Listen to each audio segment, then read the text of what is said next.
Mungu akikuweka kwenye 18 zake utatoboa wewe? Aya, wewe mweke kwenye 18. Subiri na Mungu aje akuweke kwenye 18. Ajabu zaidi, mnaweka 18, mnatekelezea 18 mpaka madhabahu. Utasikia subiri mchungaji akijaa kwenye 18 zangu. Subiri sasa wewe ujae kwenye 18 za Mungu ndio unajua. Na ujui kama uko kwenye 18 za Mungu. Jaribu. Hivi sisi mnaelewa mbona anatumia mfumo? Bwana atusaidie sana. Amen. Wenzangu tumewatunzia visa viroho vya kwa nini? Achilia. Bwana Yesu atusaidie sana. Upendo wa Mungu kati yetu. Msamaha ni ingredient ya muhimu nayo. Bwana Yesu asifiwe sana.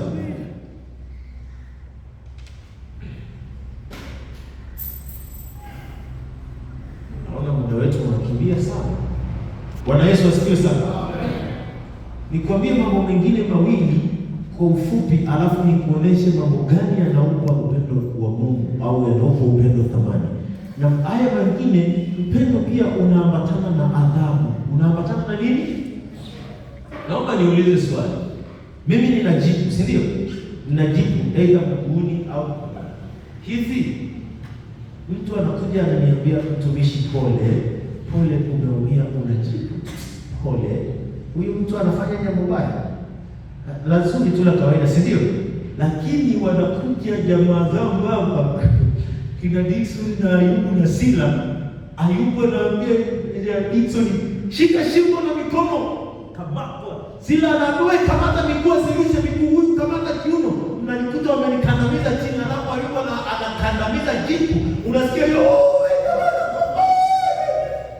Hey, usao unatoka namna hii na damu hivi. Kati ya hawa watatu na huyu anayeniambia mtumishi pole, yupi anayenipenda? Hawa watatu. Kama umesema kwa sauti brother, una mpango nini jamaa? Bwana Yesu asifiwe. Wanaonipenda ni hawa watatu.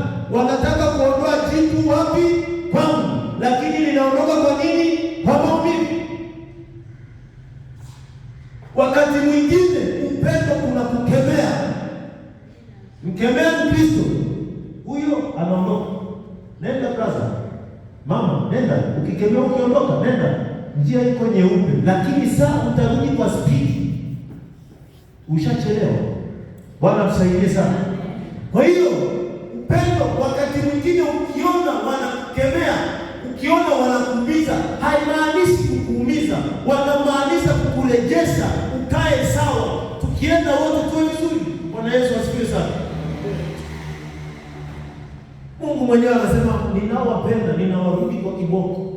Waulize wana wa Israeli, walikula fimbo na wengine wanakufa. Wanaletewa nyoka wa moto. Nyoka anang'ata inauma, ila wewe angalia pale. Bwana Yesu asifiwe sana. Umiza ni kuumize, lakini tunaangalia msalaba. Umeumia hapa, tukivuka pale sema pole, tunaenda. Wote ni wanajeshi. Bwana asifiwe sana. Lakini upendo kuna kujitoa muhanga. Wanasema love is a sacrifice. Kwa maana jinsi Mungu aliupenda nini? Ulimwengu hata akamtoa mwanae wa pekee ili kila mwamini afanyaje? Asipotee bali awe na uzima wa nini? Kutoa. Amemtoa mwanae aje afe kwa ajili yetu. Hiyo yote ni sababu ya nini? Upendo. Bwana Yesu. Watu wangapi tunaelewana? Nyoosha mkono juu. Mpigie Yesu makofi. Okay. Sasa nataka nikupe mambo machache sana ambayo yanaonesha yanaupa thamani upendo. Mambo yanayoupa thamani, yanayothaminisha upendo. Kitu kinachoupa thamani cha kwanza kabisa ambacho nimekuandikia viko vingi na kuchagulia ili tuondoke na vile vitu vya msingi zaidi. Bwana Yesu asifiwe sana. Namba moja ni uwezo wake, uwezo ulio ndani ya upendo, uwezo wake wa kuunganisha, the binding power, ability to bind, uwezo wake wa kuunganisha. Ukisoma Wakolosai sura ya 3 mstari ule wa 12 hata ule wa 14, Wakolosai sura ya 3 mstari wa 12 hata ule wa 14 nitakuonesha mambo machache.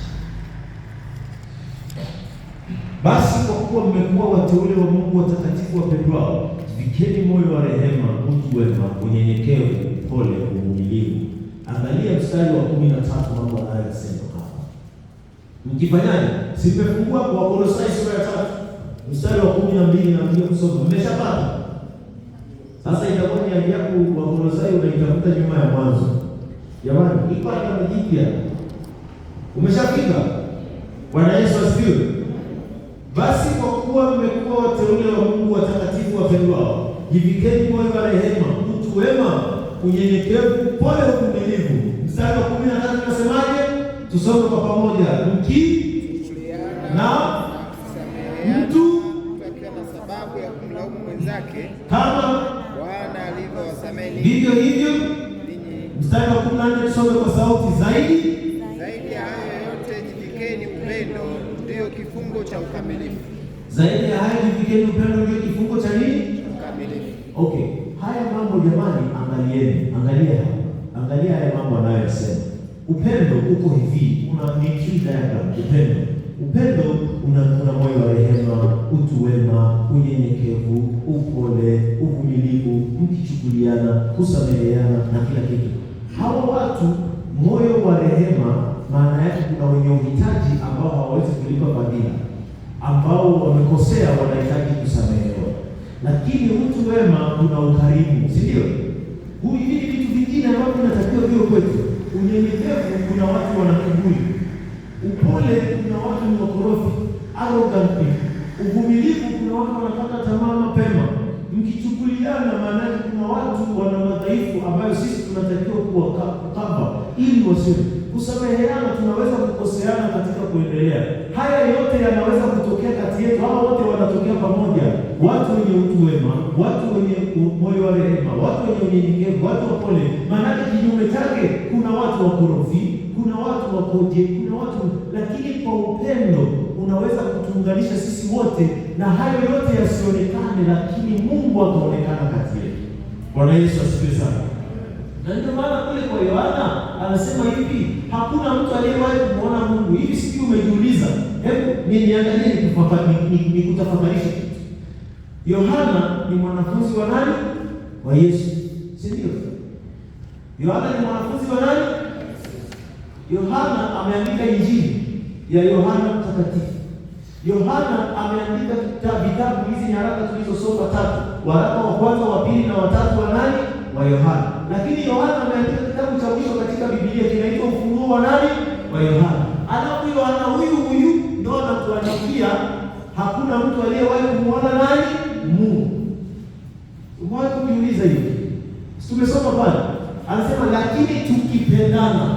Maana yake ni hivi, katika hili upendo kati yetu utakao kuwepo wa Mungu. Kwa Mungu kutupenda na sisi tukipendana, hata haina haja ya mtu kumwona Mungu in person kama mtu hivi. Ina haja ya kuangalia tunaishije, ndipo atamuona Mungu kati yetu. Bwana Yesu asifiwe sana. Mbona hawa watu, huyu mtu ni mkorofi sana, wanawezaje kukaa naye kwenye praise team? Sio kwa sababu mna akili, kwa sababu mna upendo. Hivi wamewezaje kumvumilia huyu mtumishi? Mbona ni msumbufu sana? Sio mtumishi ni msumbufu, ni sisi tuna upendo kati yetu. Kwa wakitazama tukimpanja Mungu, wanaona. Ndio maana rais wamesema Mungu ni upendo. Kwa tukipendana sisi kwa sisi, Mungu anaonekana katika. Bwana Yesu asifiwe sana. Kwa hiyo uwezo wake wa kutuunganisha sisi, Biblia inasema ni nini kitatutenga sisi na upendo wa nani? Je, ni njaa, ni giga au ni nini? Umesoma katika Warumi. Kwa hiyo utagundua upendo has the binding power, una uwezo wa kutuunganisha. Kwa bila upendo, ulishawahi kujenga nyumba? Hii nyumba mlipojenga, hii jengo la kanisa mlipojenga, baada ya kuweka tofali mliweka nini? Mliweka nini? Simenti. Baada ya simenti mkaweka nini tena? Tofali. Baada ya tofali mkaweka nini tena? Simenti inafanya kazi gani? Ya kuunganisha nini? Tofali na tofali. Kwa mimi na wewe ni tofali. lakini kitakachotuunganisha sisi menti yetu ni upendo. Bwana Yesu asifiwe. Kwa utakuta hii ni presi, wale ni kwaya, kule ni madhabahu, wazee wa kanisa. Kama hamna upendo, utabaki matofali separate. Ila kama kuna upendo, wote mtaonekana kitu hichi. Mpigie Yesu makofi. Kwa hiyo uwezo wake wa kuunganisha na watu tamani. Lakini namba 2, na kwa leo nitaishia hapa. Labda nitakwambia nyingine moja kama nitaona inafaa. Namba 3, upendo ni chanzo cha maisha. Love is the source of life. Upendo ni chanzo cha maisha. Ukisoma Luka, Injili ya Luka mtakatifu sura ya 10 mstari wa 25 na 27, utagundua Yesu anakutana na yule mwalimu wa sheria. Katikati ya makutano, yule mwalimu wa sheria anamuuliza hivi nifanye nini ili nipate kurithi ufalme wa nini? Uzima. Nifanye nini ili nipate kurithi uzima wa milele? Kwa kitu alichokuwa anatafuta ni uzima. Alafu Yesu akamwambia, kwa sababu yeye ni mwalimu wa sheria, anaambia wasoma nini katika Biblia? Let me ask you. Naomba kuuliza. Naweza kumpata mtu ambaye ni mwanasheria hapa? Sifasi mtihani. Kuna mwanasheria hapa? Hakuna, si ndio? Okay. Ninyi watu wa chama, ilani ya chama inasemaje? Hamna wanasiasa? Hamna. Kampeni haya. Sijesi wa Kristo mmeokoka sana. Haya, Biblia inasema nini? Biblia inasema nini jamani? Kuhusiana na nini? Sikiliza. Hebu sema kwa sauti, nimesikiliza swali hilo unasema. Biblia inasema nini? Kuhusiana na nini? Yaani kuhusiana na nini? Kwa nini wameniuliza inasema kuhusiana na nini? Inasema mengi. Ina mambo mengi. Tunataka tuwatishe darasa. Hii darasa la teolojia kabisa. Sikia, yule mwanasheria alipoulizwa wasoma nini katika Torati, yeye akumuuliza swali alilomuuliza Amani kwamba kuhusiana na nini, kwa sababu Biblia imezungumza mambo ya ndoa, imezungumza mambo ya uchumi, imezungumza mambo ya siasa, mambo ya uongozi, mambo ya familia, mambo ya huduma, mambo ya malezi. Yaani ina kila kitu unachofikiri. Biblia ina sema tunaji katiba, sema tunaji katika Torati, inasema kila kitu. Lakini yule Bwana hakuuliza Yesu hivi kuhusu nini inasema. Alipoulizwa wasoma nini katika Torati, alichagua jambo moja kati ya yote ambayo anasema. Yeye alibali jambo moja la upendo, kwamba mpende Bwana Mungu wako kwa akili zako zote, kwa moyo wako wote, kwa roho yako yote, kwa mwili wako wote, na kwa nguvu zako zote, na jirani yako kama nafsi yako. Jesus never added anything, hakuongeza chochote. Akamwambia fanya hivyo na wewe utafanyaje? Fanya hivyo na wewe utafanyaje? Utaishi. Sema ni kwa msomi Biblia. Fanya hivyo na wewe utafanyaje? Utaishi. Kwa hiyo kama ni upendo chanzo cha maisha, unataka kuishi milele, penda watu. Watoto wako tu nyumbani unawapa shida.